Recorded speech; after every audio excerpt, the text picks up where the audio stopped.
Bo Molinu, among any Belly Asia, Wimbledon, Asia, Ipswich Town, Cardiff, Tunsa, Ediafre, Southampton, Colchester, Asia, Brentford, Swansea, Wickham, West Ham, Ebebo, Bournemouth, Nottingham Forest, and Newcastle United, Ediafre, way games are, and then you may so England. Carabao Cup second round. Yanko Spain a hall and our Premier League and the games Barcelona, Bilbao and Valencia Ebebo our San Mames, Real Valladolid and Leganés Asia, Wanda Metropolitano, Atletico Madrid and Espanyol na Real Sociedad a hosti Deportivo Alaves way a games and a Barcelona was Spain. Yanko's transfers Federico Chiesa the city of Liverpool or signing at the Liverpool Football Club from Juventus. Now, the second part of medicals, no, why we and near my editor, I say move no dear. I can't say obes Sambia and so at the now 50 million euros and no any total package. Sika Liverpool for 8 years at the Ama Juventus or a football club. Federico Chiesa, I say on to me and train so Bessina kind Eddie kind at the Ama Liverpool Football Club because a big club now only the family now is so happy say among I make this move now that Juventus the former club or that and so I say my United are close chapter on Ben Chilwell. Benjamin Chilwell a Chelsea player almost so a here beam on it Raheem Sterling any others. Never told us United for a pen. My United for Babon to Sansam no a Boston yet here Yamu Asumunia because no Crabia and so in Victor Osimhen says Oko Saudi Arabia and I said Oko Chelsea for a Victor Osimhen and community channel Edward Chilepa Aman El Ali, Saudi Arabian club, no, almost say what a far quan, not what to what dear so. I was almost free Saudi, now I'm about England, and team almost eba, no matter so aqua Italy, now I'm a face-to-face meeting, which Osimhen, now Sika Garden, almost a beer so, almost be scanned, so I'm deep say, Osimhen, now Geneva say, Ama, Charles now personal bano, on back, now Osina kind, our Saudi Arabia, because Sika, almost a demand a week, no, a 620,000 euros. 620,000 euros. And no any Sika. Just 7 days, among Edema Victor Osimhen. Southampton and Arsenal for Ekasa. Ninya for goalkeeper Aaron Ramsdale. Ramsdale, Raya Babu to the goalkeeping post of Arsenal. Nama Sese Niema Enkoye and Fama England among and number 2 no. Alunti Arsenal and Southampton Edin Como and Shakra. Saudi no me finalizing. Real Madrid Epe Rodri name and yet this transfer window. Almost say next year na Rodri the contract no yaso enti omo ebefa na enye this year name next year Man City midfielder no City person man contract extension omo nya agree no na mama the 4% omo efa ho wa Mazraoui Man United defender ofri ban we ke buy no enche ye Osi league no United about 2 good games Baku omo lusu Baku omo ewini lensu bibia ense ye we dey setback eke next Saturday, omo game a omo ban kwambia so also so etimi edi nkunim Ronaldo 899 goals aka 101 na 190,000 goals o se dia na den say on goals wa share nyina no video so and I refer to no interview say patch say Pele this Stefano any omo matwam no omo records no titile ana and also on cancer buosonko ema legends no nanso ono ni ghost no de ebia no camera a capture enya no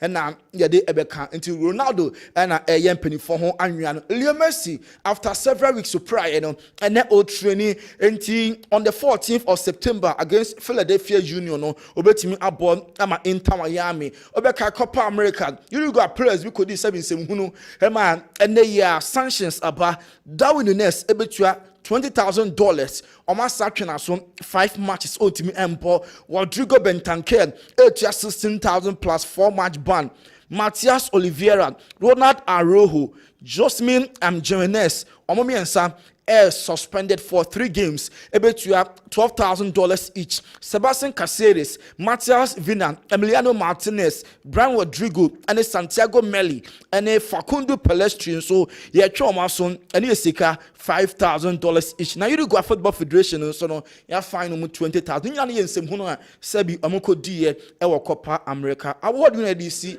na Lukaku minim say or dom saa wo enne ɔyɛ ne medical as nipa doma atwa shaking look at hono say you baby a ko baby ampa so small fa nya hwe yeah ono so mfa nya hwe enti e mano de ye wish him well be ordinary ekre wish him well okay e bom pa yese bitimi Italy dey am say ho yes aka ye osimen ho ye ground sir yeah de obetimi ni aye all right Tony Emfansia na Seth ne ho akodi aduam kakra Seth mo de he Seth achia o achia de ompe ne ho asem ya tise ompe ne ho asem but achia de mi di ho adanse so ompe ne ho asem wo mo sisi a mo nima wo ka so wo mpo mo ho asem but omo ye deadly Seth yes achia sumuna so ani no wo ho hwe but inside very dangerous na achia de na wa ye nipa omo ye din no achia de ompe ne ho kasa 90% achia ompe ne ho kasa enye but o the din kata so yes me sa kan videos bi embo ochina me show midfield action Seth onwa kodi adwam all right me dey no so dem fa niska nti we dey be show all right you go for commercials kakra bia ba na fe kwa Mickey at local stories nyina and so abrain yen chekra.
All right.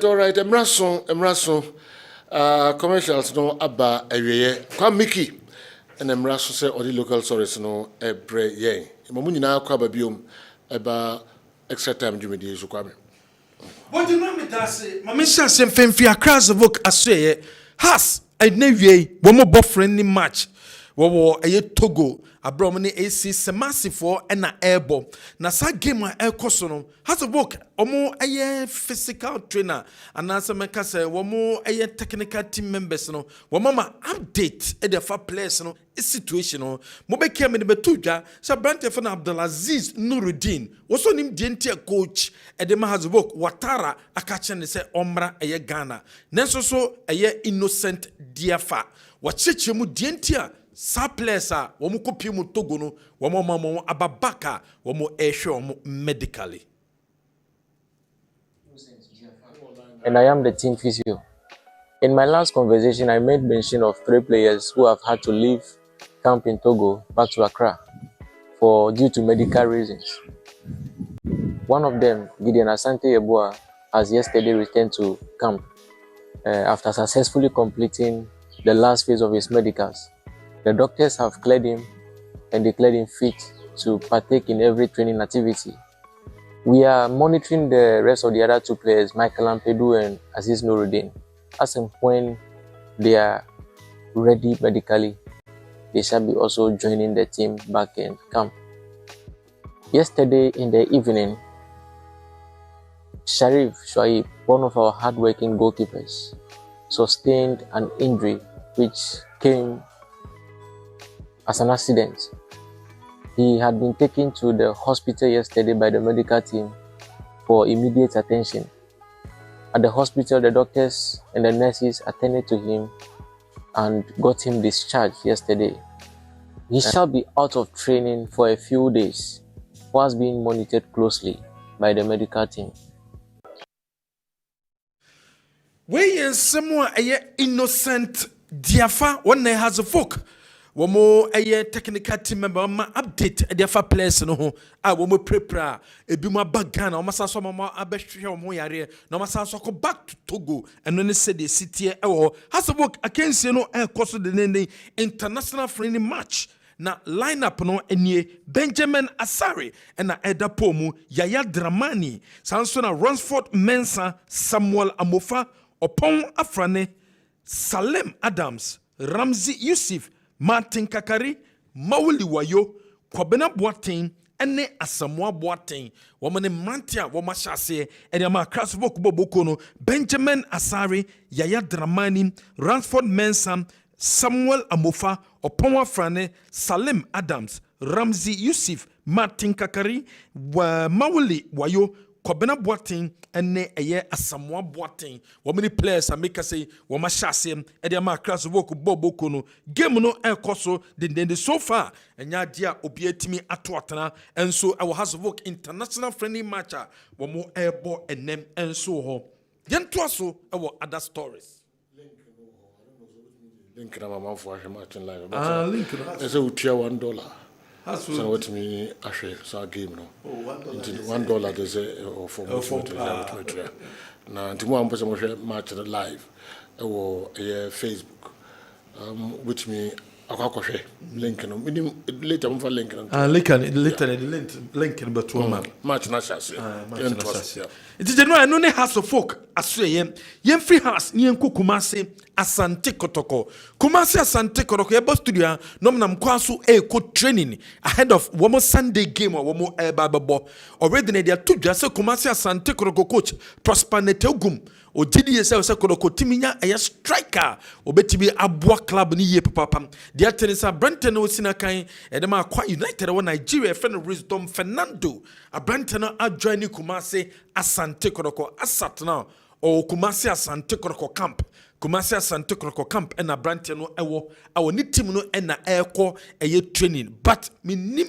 so any training grounds no mu kodura oni team ni be trainer but oka team no omenam kwaso eco training grounds ni video Wisdom Fernando na yeyi ewo Kessben television so a wadanity kokoko na wonya ball a ode ball ne kuna ne ono ene Abrante say mika say what join Kumasi Asante Kotoko but je no te basim oni team no eco training basa one Kotoko team ni be training there enya dia ye betimi a confirm and so until say training etimi abaso Wisdom Fernando no Nigeria ni every ano kutuka wakoka Kumasi Asante Kotoko make us say one more ayen she betima buama club no structurally nyama kuye ediamomo se make us say omo form marketing team wa sa marketesi and be marketing Kumasi Asante Kotoko no makope sponsorship at their break club no and no marketing gurus are Kumasi Asante Kotoko GDS so mutimi enya womo no mo ba on board no mutimi epe sponsors esanso at the club no apart from no make us say Kumasi Asante Kotoko esanso consider some appointed director of communications o metima appoint you bia on also so eba corporate institution mo we juma ho experience ye papa at the boa club ni ti same director of communications and the marketing team and a sabre make us say Kumasi Asante Kotoko for wo air form as part of a club license na betima boa amomu dwumedi abomu dinom etimi akonkan enso ede amomu owo yento so our other stories.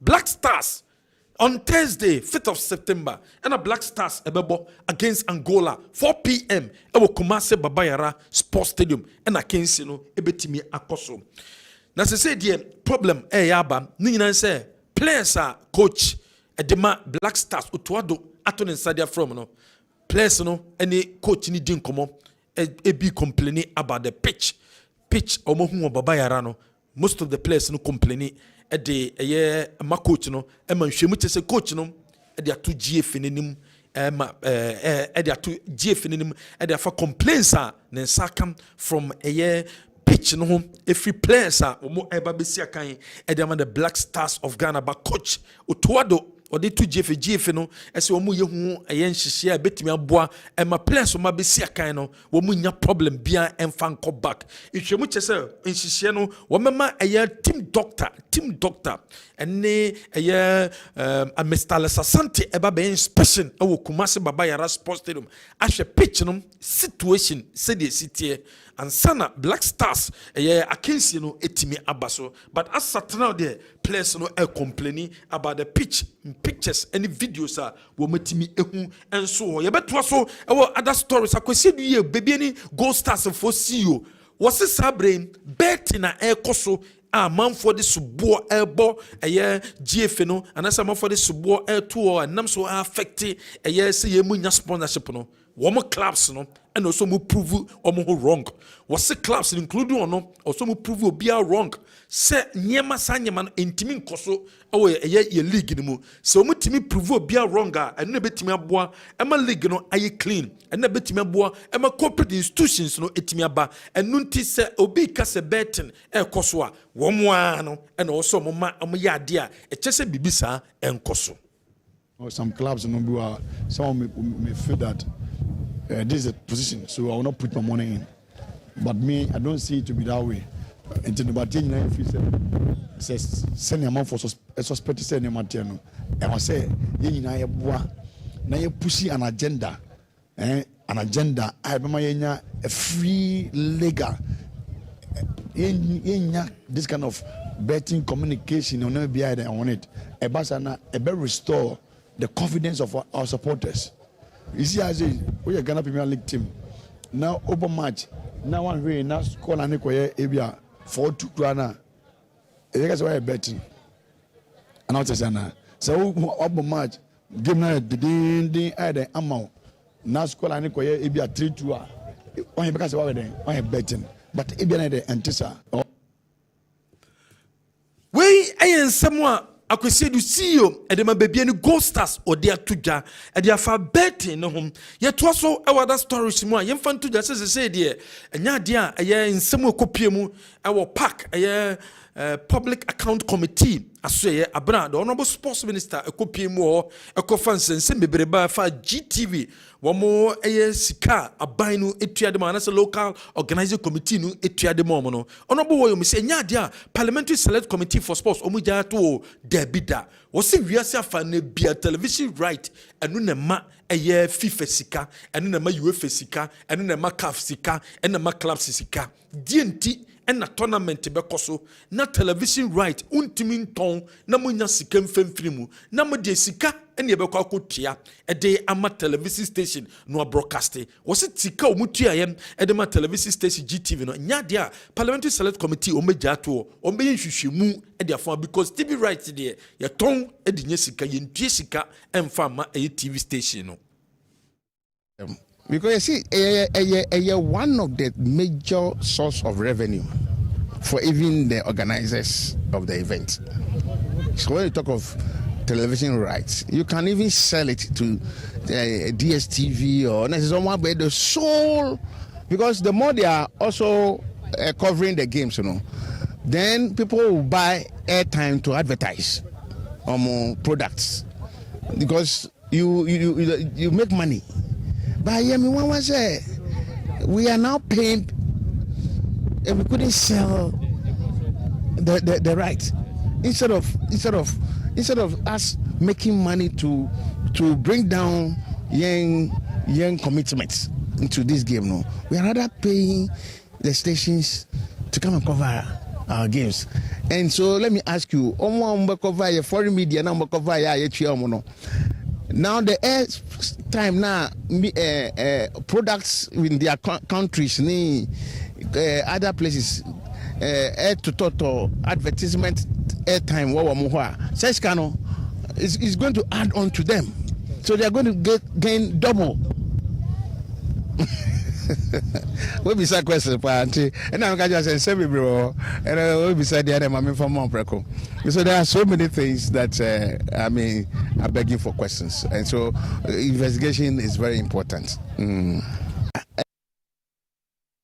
Parliamentary Select Committee for Sports member and on the same way Edia Tuja officiating enkoye Premier League clubs no complaining about officiating enkoye GFA President Executive Council munyi bibi enfamayen Mr. Wasanata FA Cup Committee was the last season officiating clubs no complaining, but GD said this season the FA Cup also will improve officiating because other clubs not complaining too much because club sponsorship what me brand wenya MTN for renew contract 3 years bomo etwesika ade abo FA Cup no officiating enkoye na man for complaining emboa nti e was say this is the officiating standard no costro. Last year MTN signed a new 3-year contract, so 1 year was done. This is the 2nd year, so yes, we have sponsors. Basically the concept is solid. We have to improve on the quality of game, that's why it's very important to hear the support we are getting. MTN FA Cup is about the only competition that clubs are paid to participate. Clubs are paid. The higher you go, the more you get. But basically, what we are doing as organizers is making sure that the level of officiating is good. This year, we are hoping that there will be radio rights, there will be TV rights. So all those will bring in some revenue, and the matches will be promoted. Good news is that last year MTN signed a new 3-year contract, so 1 year was done. This is the 2nd year, so yes, we have sponsors. Basically the concept is solid. We have to improve. We and some Mr. Wasanata FA Cup Committee Odano on a chairman of the FA Cup Committee what they are to the year twice other stories up. League no ban a no summer test bobukono and a J na Polayamba or no a management member was say season a more greatest challenge a road no a quenya or more faso educable matches from a summer boy eco venues clubs so mobile be see a kind complaining by roads so roads nye e ade a club ni papa ni titu players no mbekwa matches beba no ma breye papa enu nti na after league no omobo players na baso no wose wonhwe ye kura na clubs no kura no ekobasa na matches koso na mo pese omyiro mo no mo show say the bebe ko relegation na fe sa kwan no bo metimetwa ebo abra mo form any interest summer boy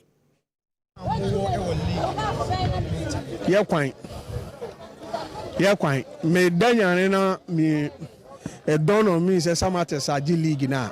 Na me free say Ye players na say did that on from because I am mobile ni bi kra no.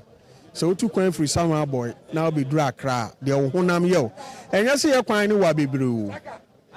Enya say kwan na wa bebre kwan no na enye. Nti wo be fa so be ba na honam nyina ye wo ya. So if the players the technical team na endure all these things na omo de age league na ya. Nti ye kwan ne de and opponent team say ba omo complaining, referees ba omo complaining. So what you say? So even that, so when you know me ya, obi a person we you free me not say we use our kwan na den. Wanko hano. So what you say? So you have to be very strategic. You have to so play above your strength in order to even remain in the league. And some Paul Ayamba, or Makase management member at the Masama Tesno on the Suda to join Navy. Generally, a few stories about one when Navy extra time to meet so. All right. Okay. Kwame Mickey. The only general. All right, do a I'm sorry.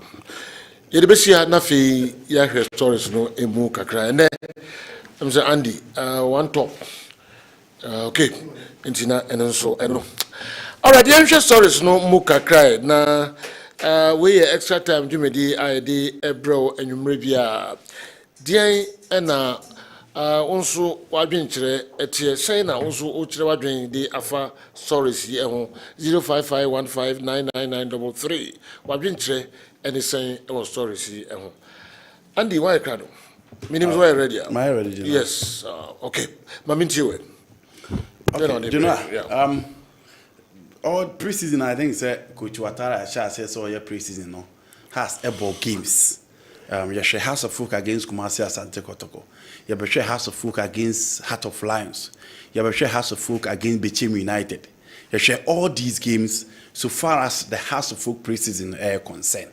But at the back where clear, so you'll be our follow how to 4 games, you know, the arrangement of coach, the disposition of play, what you want from the players, formation or person or bono, be a clear say, coach, I a friend, a Watara, best stick it to 4 back, 4 midfield, 2 players at the top. The typical diamond 4-4-2 shape plan still I'll stick it to because I'll show the team now. Benjamin Asare is a sure bet. Only competitor bia ewopone because the lives of Shaibu for bit say in Katia now can the experience what he brings on board the quality or the to the House of Folk team these players who accept to be at the bench almost almost better almost best but you know say no almost best ni enough last season ka House of Folk enko market enko fa an upgrade over the 2 goalkeepers now on more bench now on the right Yenimsa has a push man kwabe if you ko animu but on the right Oshe games a coach Yabuna from Bechem United games no the Babisina it looks as if the coach prefers ya Dramani from the right and Pedrunya malaria inti eno ne man ne ba Ghana you know no oba be treaty ne ho asan but clearly who's the coach ne prefer ya Dramani from the right and on the left Dennis Corson you living to attack Dennis Corson issue no you know I hope say you better discuss it later but share Ranford or Ordina Bahwa it looks as if Ranford is obviously going to be the left side defender for House of Folk on the left centrally was taken to David Opon Frane Eden Abranti Ayefeno Samuel Amufa one area House of Folk a competition be how this season pa a central defensive pair no ebi o mo pon fra ne kobo as number 6 ebi o do number central defense o share Samuel Amufa the style of playing is different from Opon fra ne calm cool and collected pick the ball set up the tone build from the back make sure so be sure say confidence and control back line no now Amufa so the other side the Ajimendia the Daniel Coleman side of central defense na team the amount although the Kateshi near den so ababeka ho and pivot ayeka se has elak no obi hu Salim Adams bia has to folks second and first season no ehu se na oni Nurudin Mpempi omobo as 2 double pivot ebi o ha ono ne bo as a central figure Nurudin is sitting in front of the back line but so he game you omobo ya you know Salim is likely to sit as a certain midfielder behind the defense. Maoli Wayo from the left. Omo ewo Martin Kakari. Martin Timibo as a winger. Martin Timibo as a number 10. Ena Omo Ede Ramsey. So Ababeka Salim who in midfield. And Kwabena Boateng from Legon Cities. And then Abrante Fena Samoa Boateng leaded the line for Hasselhoff. Clearly, it has always been the 4-4-2 under Coach Ouattara. Onya different players, or try different systems at the training ground. But also she game no more bona. It's the same plan, the same system. Maybe the roles will change, but BBA just has to focus in under Coach Ouattara. It is still going to be the diamond shape and the 4-4-2. Okay.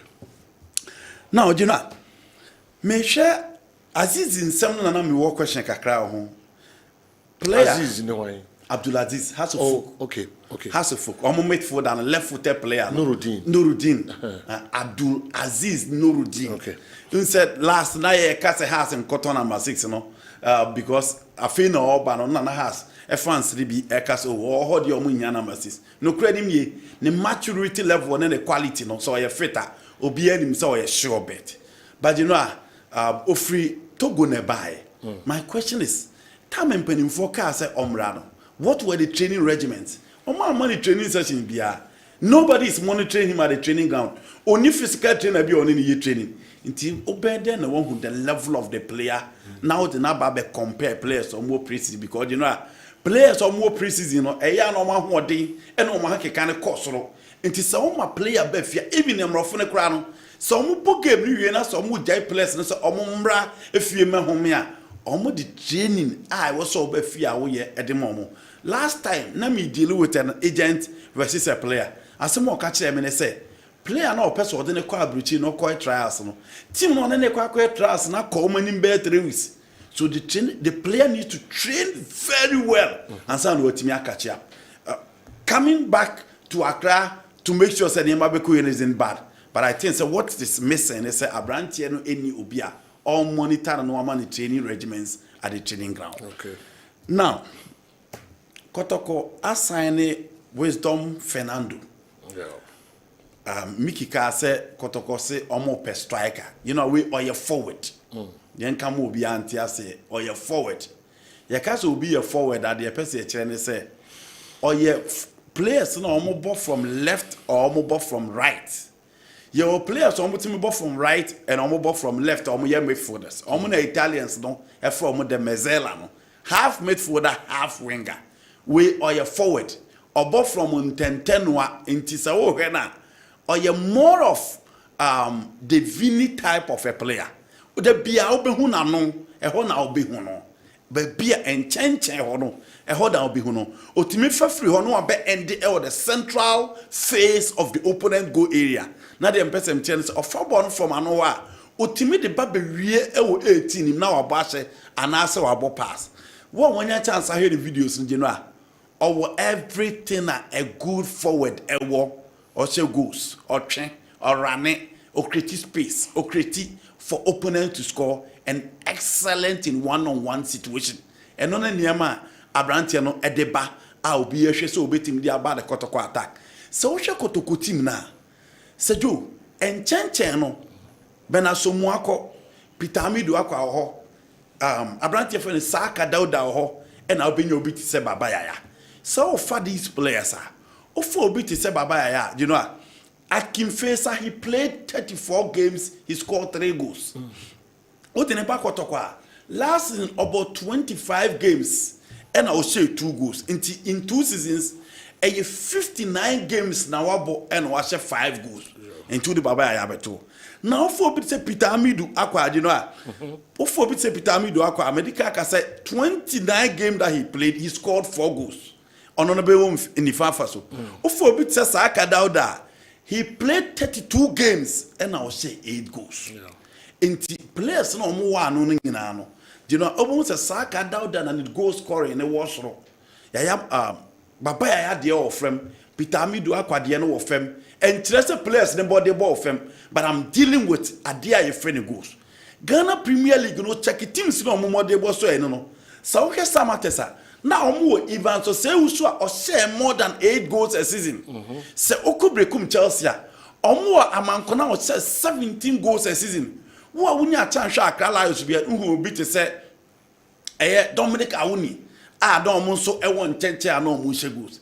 Nti for Kotoko to compete and compete very well, for Kotoko to win the Ghana Premier League, for the fans to enjoy the brand of football, almost anybody, you need such type of player to produce such quality on the field of play. And sana Kotoko, everybody wanted to me as ready.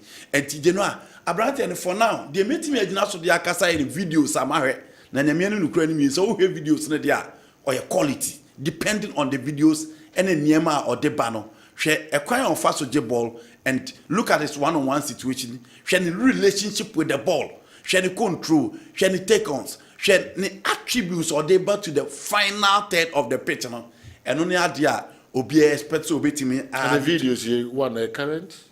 Yes. A current video, yes. Number 2, we share there's 7 years. It is a was 7 goals, 8 assists, about 78 or 76, 78 games. Was 7 goals, 78 games. Forward was 7 goals, 8 assists. Ningina 7 years or so. Okay. I agree. Say, check the years now. Yes. 7 years. O check years now. If it's true. Yes. Reports are yes. Okay. I agree. Say, check 7 years now. Yeah. But you know, in football sometimes statistics can be deceptive. Mami fam we Numansana. What was how to focus 2. Okay, that's good. How to focus Semasi 2-0. Omguzo Mbobo Asama Boatin and Afi Kwabna Boatin and Ashe goals number Hearts of Oak. In the Hearts of Oak 2 Semasi. Nil. Kakrebi answer na masaba question so. So Bob preseason game now who say 2 forwards. O strikers no mo di na anim ho ni me no to antana say a good step. A clear understanding, a clear movement, a clear precision, and a clear say omo prolific. In the House of Folk 2 guys, Kwabena Boateng Obi expected so Obi added something to the House of Folk team. He's a new guy from Lagos Cities. As a more Boateng the catch and go against Kotoko. And you know for me, or my idea, at least so you're fun out here when you say your 2 strikers no in me as you go. Now back to your question. You know, England for no the statistics are be bring the be brebe. It is so you be a game no your own time should be you depend on statistics to judge players. Me did to say in those years fast statistically or fem, but you know. So Brandon and Bono Bono Park, he provide more than statistics. Bono or bought a change statistics and you money be brave or statistics MPK or park and so okay. The level of ni speed, ni accuracy, ni take-ons and general, ni relationship with the ball now. And yet there's statistics at the back. The statistics will only pick or assist here. Bonnie be a cry. Player no share on an ayade. Okay. Obianko Chelsea versus Wolverhampton. No mo hwe ko Palmer 3 assists na almost wire. No mo compare the number of goals na no Dimadu ke share na be who player na do yade. Enti Genoa, I think that I'll rather focus on the video that I've watched than to stick to the statistics of the player. And for me, pair the Odeba to the table no the Genoa. On the left side, Kotoko nini bebre. Medika kaso already omo miensa. Se so mo ha nka 4. And as if you are using this player to replace someone, experience, quality, and you know, it will say a new league there. I think he's more of an upgrade than someone now a young and will be a obetima a super sub for Kumasi Asante Kotoko. All right. Young Granny. You know, the usual discussion I say a dominate football in and saying a referees. Now, last year, Congress, and the president of our football association said, your problem with your football, you know, Baku you coaching and a Baku a referee, and Okasa me. Omoka so mobile bia na Sani manu etimi ejai. Jino ebisine. If I change Kakraba, second goal name Martin Kakari ne. Oh, okay. Okay. Second goal. Okay. Martin Kakari. Okay. And no Kopna Boatin. Okay. Yeah, sorry. Well, Martin, so it's good for him. Okay. Player, no BI expert say and has team no be cementing a position in there. Former Asakem or a player or be possible no mujini baby. At the point he was the spotlight of the Asakem team. But our core has no, you know, that's why on and off. On Timmy any statement or has a folk. I didn't say this time when you experience the Ghana Premier League and given the opportunity again, obey me, I be binti. What Timmy has to go out, you know, a good. Now back to the discussion and I'm here. Referee. You know, club officials are complaining about officiating. The media are complaining about officiating. Players are complaining about officiating. The Ghana Football Association are complaining about officiating. And you know, you better now officiating program.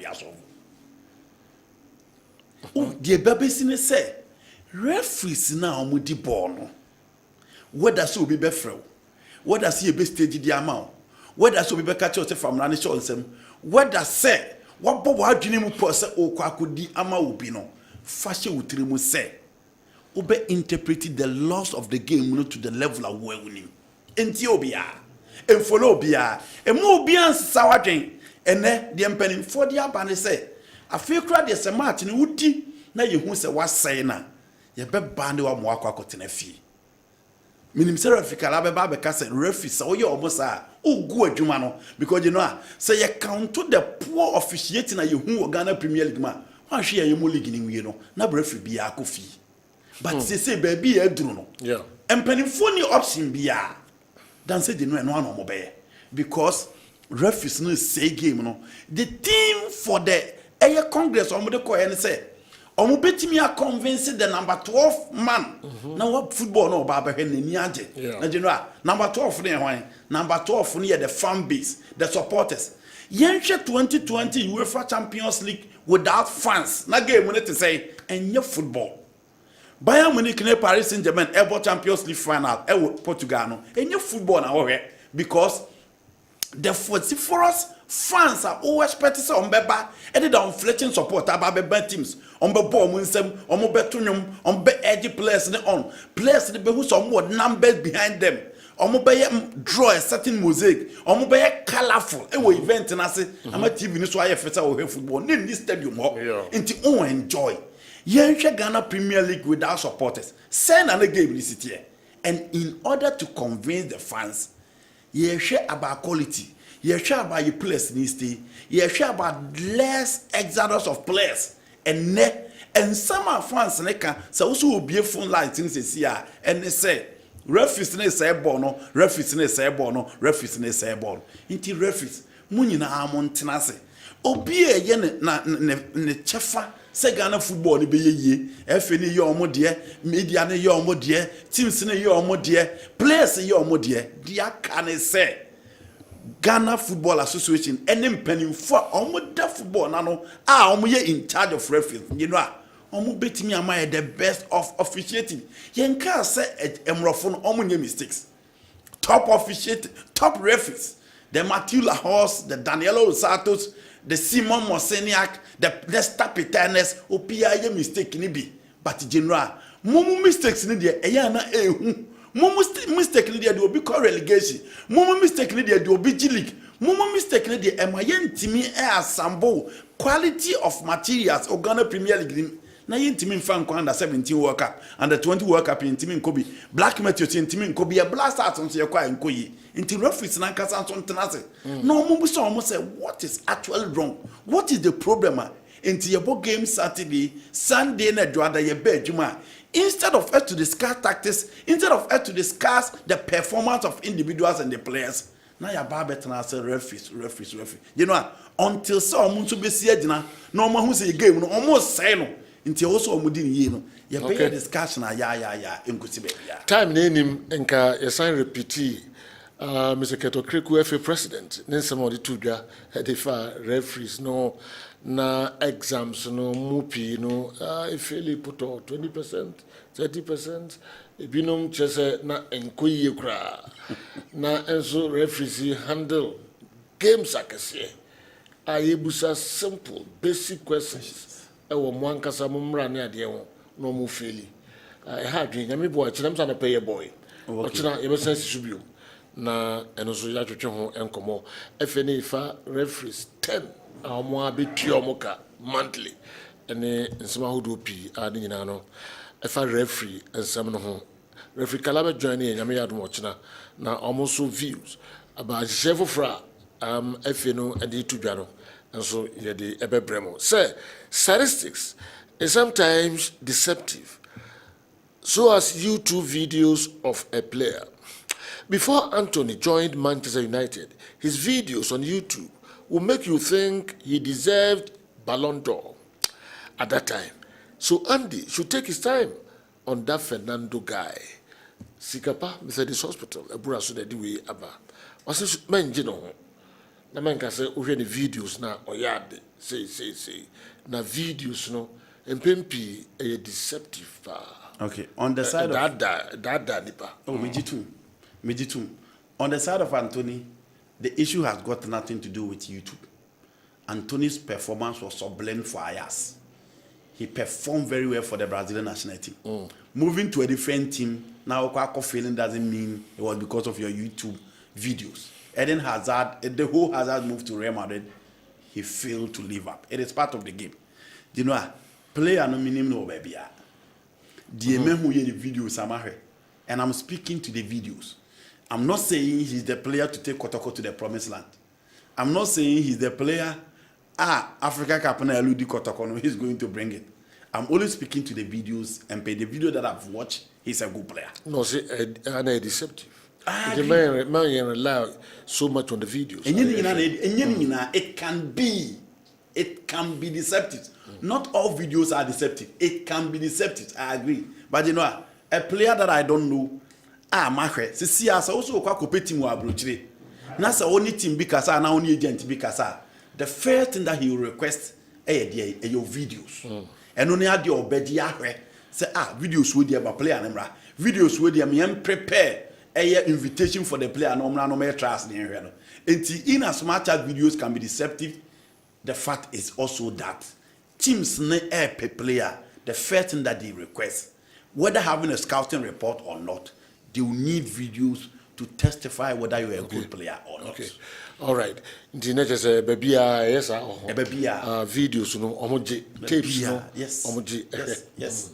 Omoji, no, my, untimi, and then you know, untimi, what as you player, how you good. Yeah. Now, say what the report in a quack without videos. There be. And your master, and I say, what do I know? Qua? There were no now the Becano. So we are top scout. We are well accepted scout. Unknown say you need to include videos for them to analyze the kind of player that he is and start the team let him accept. So I agree. Edin so because YouTube who player was some videos or but you know Nicola Jackson Monsuko or Monsuha videos never born on side be but the reality is that a player that you don't know that you want to sign, you know, Ghana enye or Maya Kisiema. The team to scout to say Uncle German Bundesliga. Now Uncle Tinetin player. Uncle Morocco, Uncle Tinetin player. To say the North Africa for a year. You only speak to the videos and pay the videos that I've watched. I think he will be a good addition to Kumasi Asante Koto. Okay. You always my baby, and yep. Okay. Now, you know, referees national account. Also, almost say almost 10 referees. Ma 5. Okay. Mema 5. Efe dan kasa be fa o ho sika nyina tuomoka bosome said the CAF afa referees go Africa including ya dan laya bosome bia ni dollar kakaka the CAF na beto na kan o show o training sa efe be a similar thing here our pick referees ni bi o kasa ebe for o moka jebe be na o ayama referees no I think it has good and the other side as well. Okay. One, so the good aspect of it, the chairman say, oh, you're referee no 110 years for our and you're back. So you're referee na say 1 year on and say, oh, you be a control, authority, ubetimi, I interpret rules on the field of play very well. Are you not be included among the 10 AL referees? I think for me, which is a good step. On the other side too, there's a chance they can be easily controlled. They can be easily controlled, but in all general, controlled by who? People within the football cycles. Yes. Oh, and you know, CAF, so no CAF be control referees no you know, CAF have never complained about poor officiating. CAF won't complain about poor officiating. Yeah, AFCON aye boy ya yin na ehwe. CAF Champions League, ne CAF Confederation Cup. CAF ain't complaining about officiating. But I referees need be a dinner put on me trauma so CAF. That is, Minka say almost 100%. Okay. But Ghana a football no. When the FA president listed the problem of our football, the first one was referee, the second was coaching. It's a major problem. Again, your boy can referee them. So our system is clearly different from CAF. I'm not saying all the CAF referees poor officiating, but comparatively, you're worse. In Tigenua, a dear Bema referee in Nako ye say one. Yentia or Muka ye, said you. Last season, Omukacham Tomudi match we are no motia, and Cosisa. Yentia referee for Nika ye. Ma Bianco Frey referee so could match my way. Yenia no soon film. Now referee for now for battling. To say the Mr. Kosia Dukan. Okay. You're too bad. I was MP. I said, and the reason I'm saying this is that 78 matches, less than 20 goals, and the assist in 7 solid years tells us that he might be a good player, but he isn't a team player. Obobol no, Emma neho na otwetwekwa. All right, sikapade enso eno. Kessben, to say, maybe I will be a French players move pro max. Welcome to the GPL, Fernando. 7 years, 7 goals. Hey, the last time he kicked the ball was 6 months ago. They be not in the squad, not in the squad. Well, let's see. Kessben Accra, as soon as we are brave. Mrason, he paid music plus. And so bones at the atwaso amaye. The munina say, Ibasani mo Asia or China anopa any enumerina. Takrab.